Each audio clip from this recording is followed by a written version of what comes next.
we have always connected, and we don't live in close proximity, somewhat closer now that you moved out here, but our lives are so busy, especially with me now moving to Europe. I know. I'm going to have to come visit you now. I have an excuse. Yes, of course. We got to do a Women of Global Change while I'm there. Absolutely. That would be amazing. But I wanted you here because I want to inspire people to, especially people who have, a lot of brains and a lot of guts and are leaders. Because there's a lot of people who have those abilities and attributes, but they just still don't have the motivation or think, oh, everyone else is doing that, especially with what's going on in the world today. People are now shutting down, saying, I just can't take it anymore. I can't hear another negative thing. And if we all do that, what's going to happen?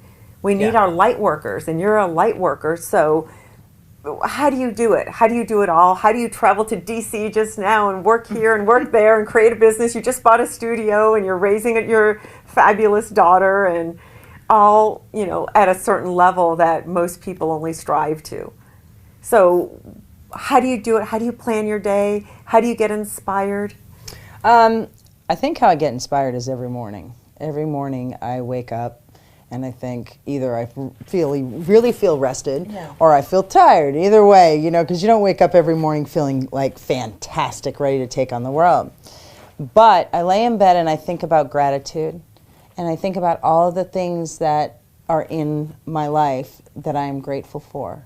And that is how I start my day every day, whether it be my daughter, whether it be that my mother's still on the face of this planet, after cancer and everything we've gone through, whether it's that I have clean water, that I can have a cup of coffee, that there's food in my refrigerator. And so I count my blessings in the morning, and that is one of the first things that I do every morning, because I find when I go there, my attitude and how I come into the day is totally different. So how would you advise others who don't have their life together as much as maybe someone who at least is getting a paycheck, who has a healthy family, or someone who's really struggling and lost it all There's right now? always something to be grateful for. Always, always, always something to be grateful for. I have the sign in my house that says that.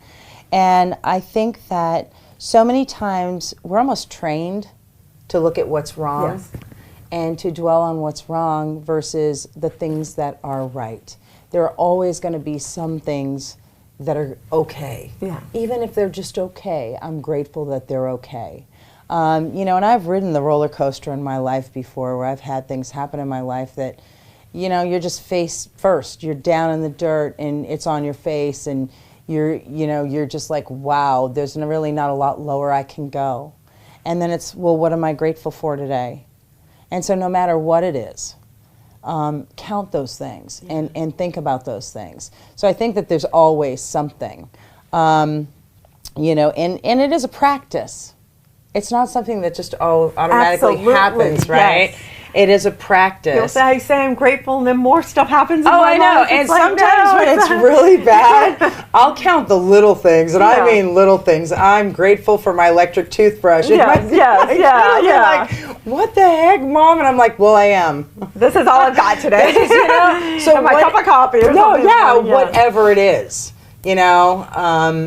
I get grateful for it, and I think it's a great place to come from. Yeah, I think it shifts your consciousness. It does. It does shift your consciousness, and connection to source and connection to who we are opens doors. So that one thing that I know is the more connected I am to myself and to my source, as you say, the light. Yes.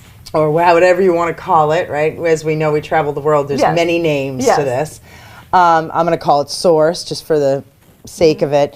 But the more connected to source I am, the more that I'm on my path. Let's put it that way.